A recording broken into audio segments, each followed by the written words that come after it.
Wow, this episode was brutal.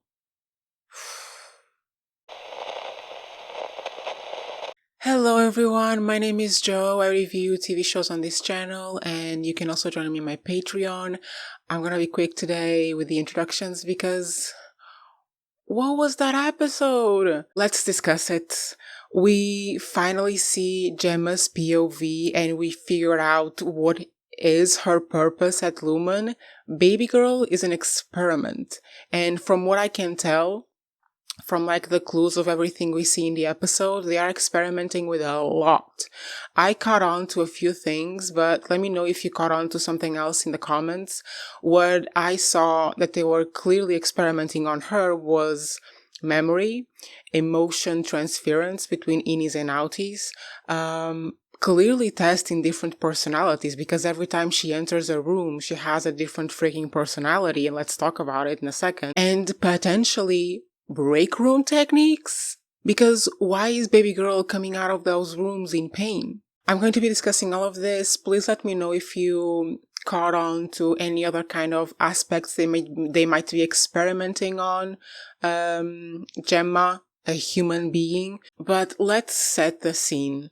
This episode takes us through their love story, the love story of Mark and Gemma, as it's being recalled by both Mark and Gemma, is what I figured out from the episode, right? She is in the facility, in the permanently severed floor. Well, she's not permanently severed, as we find out, but she is permanently living in Lumen, inside the Lumen facility, probably just one floor below the severed floors. And we see her as she recalls Mark, and we see Mark as he recalls her. We witness their love story and where they are at the moment. Plus, we see those little 4 people in the computer room. I'll address that as well. What I think is important to remember from the flashbacks is that they were both university professors. She was studying religious conversion. That cannot be by chance. We know that Lumen is a cult, is a religious fanatic cult with access to technology and medical procedures.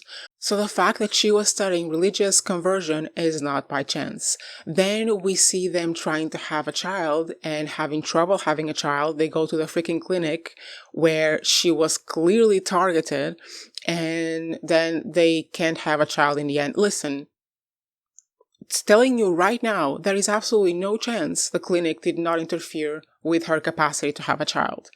Because she's targeted by Lumen from that clinic. Like when she gets those cards in the mail, she assumes it's because she probably signed something, ticked something in the clinic when she was going to do her fertility treatments. For sure, but because we were all wondering this, what happened? Like, we know there was an accident, but what then? What happened then? And from what we see in the flashbacks, pretty sure she was targeted by the clinic after she attended the first session. They probably liked her and wanted her and sent her those cards so she would start getting indoctrinated into the mindset. And then when she left, in that last scene between Mark and Gemma, they may have caused their accident. They may have caused it. Like, I wouldn't be surprised if they were responsible for her accident. And it was just a way of them to get to her, because they probably treated her and immediately imprisoned her, because baby girl is a prisoner there. She can't leave. She cannot leave. So this is what we learned from the flashbacks. Both professors, she was studying something relevant to Lumen. She was having fertility problems, went to a clinic, was targeted by Lumen, and then potentially almost murdered by them. And the fact that they recruited her through a fertility clinic cannot be by chance. They have her under their control, and they are even telling her that if she does everything they tell her, she will see Mark again, only to later tell her, no, baby boy has moved on, all you have is us. They are literally the ultimate abusers, making her believe that she has nothing else but them and that no one else wants her but them. And I mean, that doctor that was there asking her the questions, evil. But this is the love story of Mark and Gemma. So we see her trying to escape, trying to reunite with Mark, the same way we see him reintegrating to try to save her. Was I expecting to see a beautiful love story in the middle of this freaky ass show? No. But the last aspect I want to mention about the flashbacks that I don't think it is important, is the absolutely beautiful cinematography that is completely different from the rest of the show. Because I've made this point before. The entirety of this show is frozen in ice. It's always winter, it's always kind of snowy, it always looks cold, it's always so goddamn blue. The same way that the Lumen floor is always so goddamn blue and white. It's the winter and the goddamn snow. And in the flashbacks, which almost seemed impossible because it's almost as if both of them are looking back on their memories and putting like an extra filter of nostalgia, the way it looked so beautiful. Like the house was completely different, the lighting was completely different, the ambiance, the atmosphere, just their life together was so much warm. It was so filled with sun and light and just absolutely beautiful. And it's such a big contrast. We have been in this frigid world for almost 2 seasons, and we finally see a glimpse of light, and it's the light that comes between the love of Mark and Gemma. I am a romance girly at heart, so I was like screaming and crying watching that. But yeah, when I was watching those memories, especially when they were kind of glitching, with the stacks of papers where they were showing time passing by the work that they were doing at the university, I was thinking, are these all real? Did it all happen like this? Why do they look so perfect? Because could Lumen be trying to mold Gemma's memories, to change her memories? But why would they make it warmer? Why would they make her want to go back there even more by making the memories even better? But surely they are trying to get Gemma to recall her memories, because they play that goddamn song that was playing in the flashbacks. They play it in the present time as well. So in my mind, this is part of the experiment. They are in some way trying to see for how long and how far do those memories of Mark get Gemma to fight back. Because, okay, let's talk about the experiments. We see Gemma waking up at Lumen every day, and every day she gets her vitals taken, everything is checked, and then she goes into rooms. All the rooms have different names. Assuming they are names of random places around the world, the same way that Cold Harbor is. And we find out she never went into the Cold Harbor room because why? Mark hasn't finished the goddamn file. But she goes into all the other rooms, and every time she goes into that room, it appears a new personality emerges. So every time she goes into the room, the severed mechanism happens, baby girl Gemma is gone, and a new person appears. And that person has only ever existed in that room. Now, we get kind of a confirmation that all of these people are different people, because they act differently in each room. Like when she goes to the dentist, she says, but I was just here because it's been 6 weeks for the doctor, but she was just there because she just left that room. When she goes to the room with the Christmas decoration stuff, the doctor, the guy says, every year there's Christmas or something like that. And she's like, no, to me, it's Christmas every day. And I'm thinking, it has to be a different personality for every room, right? Otherwise, she would remember the other rooms. And we could argue that she goes into every single room every day, but we know that she doesn't because she asks the lady how many rooms today. So for sure, she doesn't go into all the rooms every single day, but every person that goes into each individual room, every innie of each individual room only appears in that room. So to them, it's every freaking day. And we also see the comeback of the therapist. I always forget her goddamn name. I'm so sorry. We see the comeback of the therapist when Gemma tries to escape and she goes into the severed floor. She goes back into that personality who is someone different from all the other personalities and doesn't remember a single thing apart from the last moment she stopped being herself and walked down the elevator. So what are they testing here?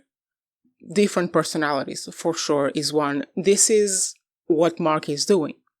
With the cold harbor file, he's programming a new personality. This is what they are testing. He is putting together different beats of the tempers, the emotions, clearly. They only include 4 basic emotions in this show. There are 6, technically. But this is what he's doing. He's programming like 5 different sets of different combinations of amounts of these tempers, of these emotions, trying to create a different personality for another experiment, which is going to be called Harbour. So this is what I think. They are using Gemma to experiment different personalities to try to create the perfect corporate robot. Why they chose her beats me for now. But I think this is what they're doing. They are using her because she was in an accident, or maybe they provoked the accident, and they are using her to test different personalities to find the perfect personality for, I don't know, the work environment, the perfect corporate robot. This is one thing they are testing. Another thing they are testing that I mentioned is her memory. And I think they do it with the music by testing her memories of Mark. And I think they do it, and for sure they do it with the rooms, because when she comes out of a room with pain in a specific part of her body, she's asked about it. If she remembers what happens, if she felt a different way coming out of different rooms, if there's a room where she prefers to go in.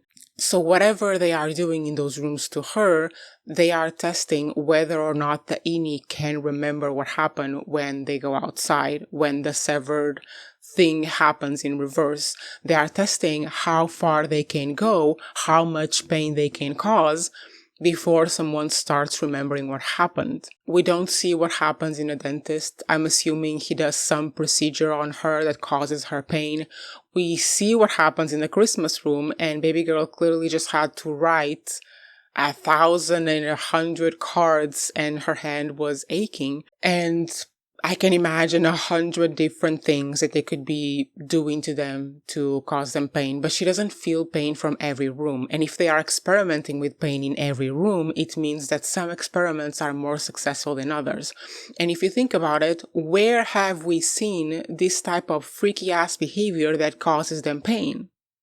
The break room, right?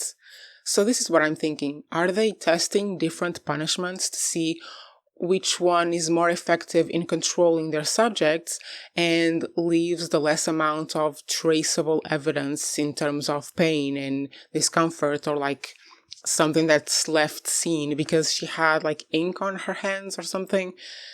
I feel like this is what they're testing.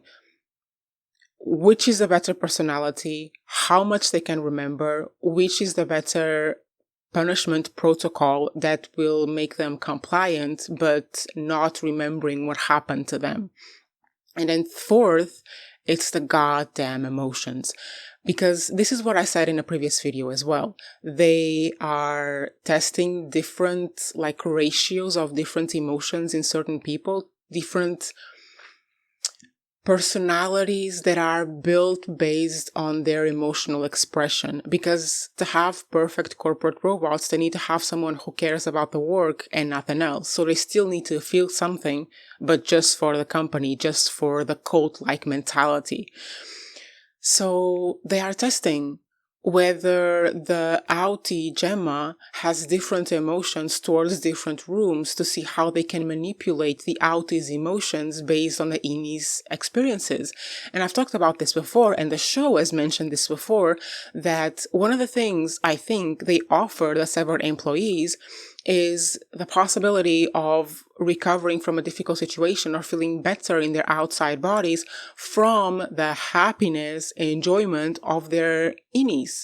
that the emotion that the ini feels, because it has biological correlates, like the emotions you feel are just stuff in your head, that it transfers to the outside self and influences the outside self mood. I think this is the fourth thing they are testing. Maybe there are more that I didn't catch on, but this is what I noticed from Gemma's experiments and what we learn about them.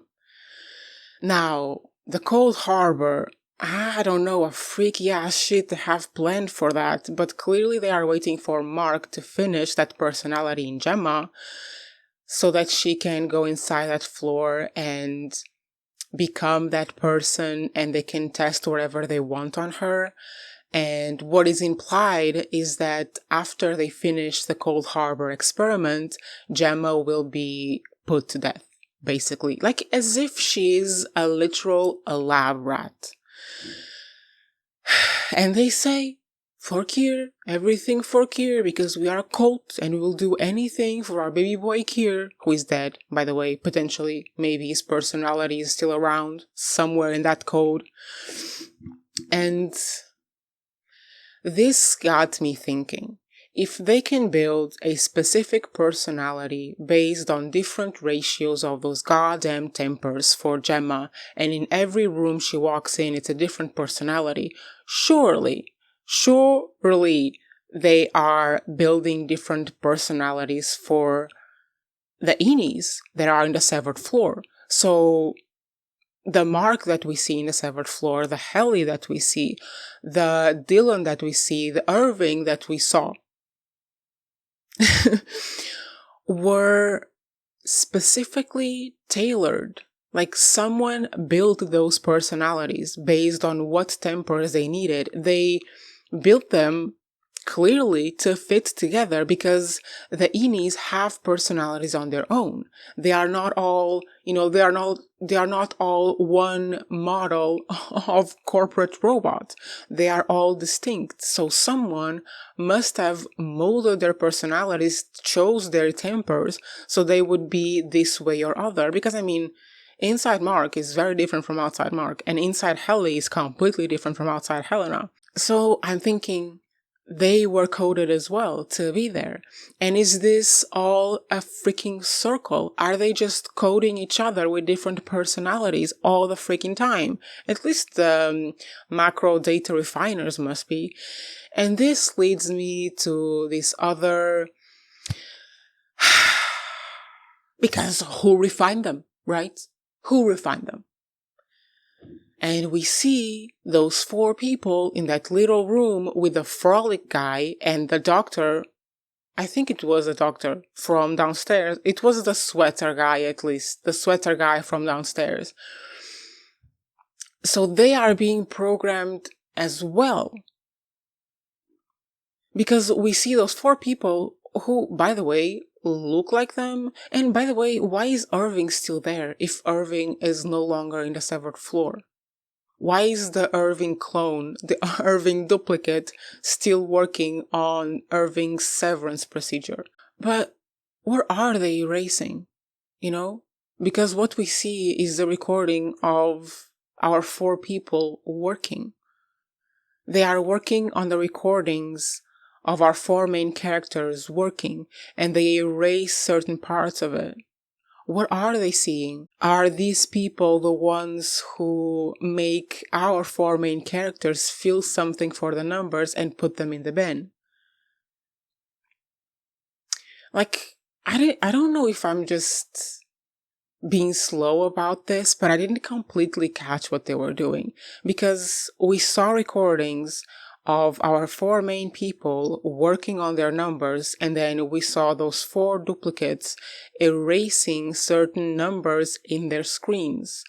Are these the same numbers that our 4 main characters are erasing?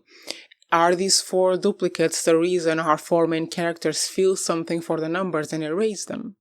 Or not erase them. I'm saying erase them, but it's not erase them. They put them in the goddamn bins. Because it sounds from what they're saying that the 4 duplicates are working on the 4 people, are working on their severance. Doesn't it? But these 4 people are aware that our four main characters are severed employees, and these four people don't appear to be severed employees. Or are they? Is there other four people erasing them or working on them? Is this all a big ass loop? And what is it for? When the doctor is with Gemma, he tells her that this is for, what was it? A different world, a better world, something like that, that she was going to be the creator of something better.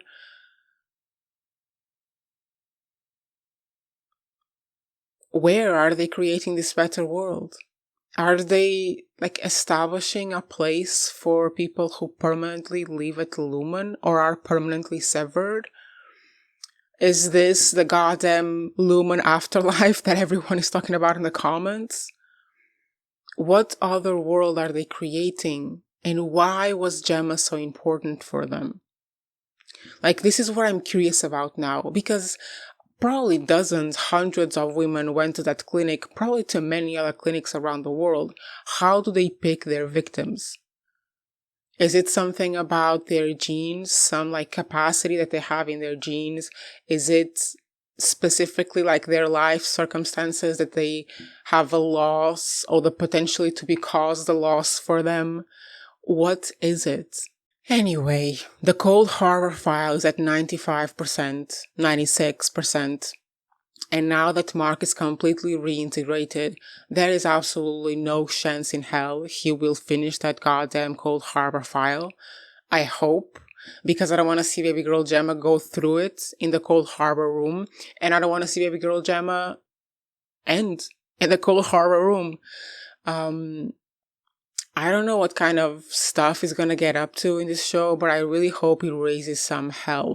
The reintegration lady will come back when we need her. She's kind of like Aslan from Chronicles of Narnia. She'll come back when we need her. Absolutely loved the dynamic between the sister and the reintegration lady. Amazing.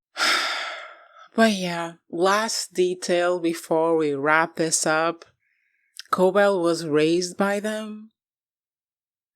First of all, great to see another mention of baby girl Cobel because we know she's coming back.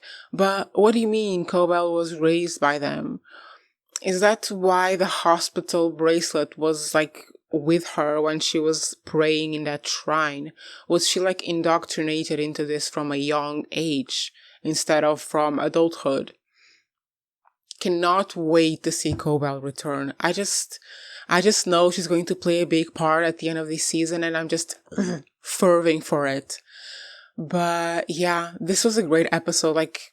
I loved it. In the beginning, I was very confused, but then when we saw the therapist upstairs after she tried to escape, I think it was pretty clear. Everything started, I don't know, shaping into something, and it became clear what they were doing to her. What the actual purpose of it is, I don't know that it is that clear. I mean, let me know in the comments if you have theories of why they are doing these experiments to her. Why is it so important that they create or that they collect this information? I still think they are trying to create perfect corporate robots. They're trying to create the perfect personality with the perfect combination of these goddamn tempers.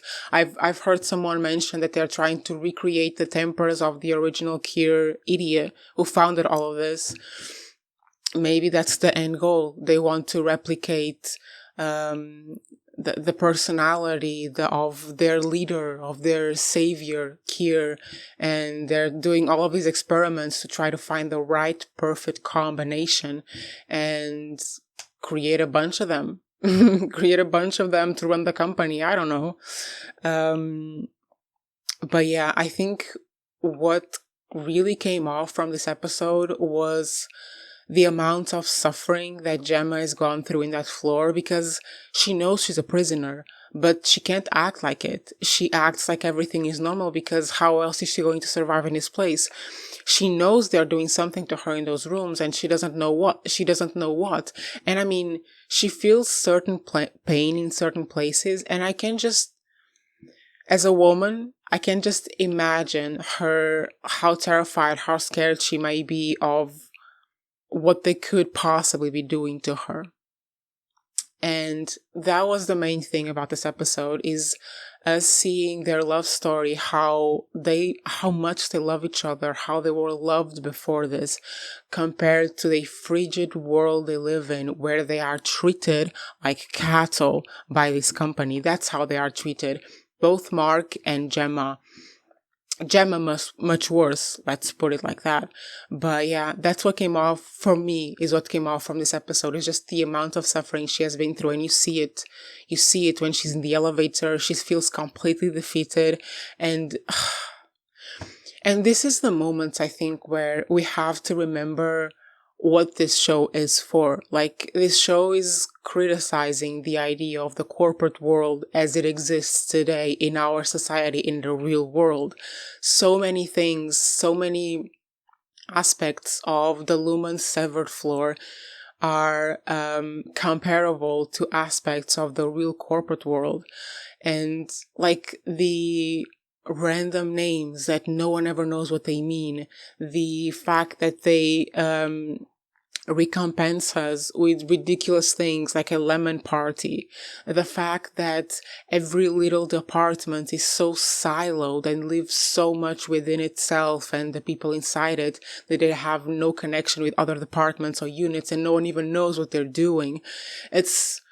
There are so many correlates between this show and the reality of our world. And then you see an episode like this when you truly, truly see how much these people are suffering. And it's like, where have I seen this before? Is this just a show?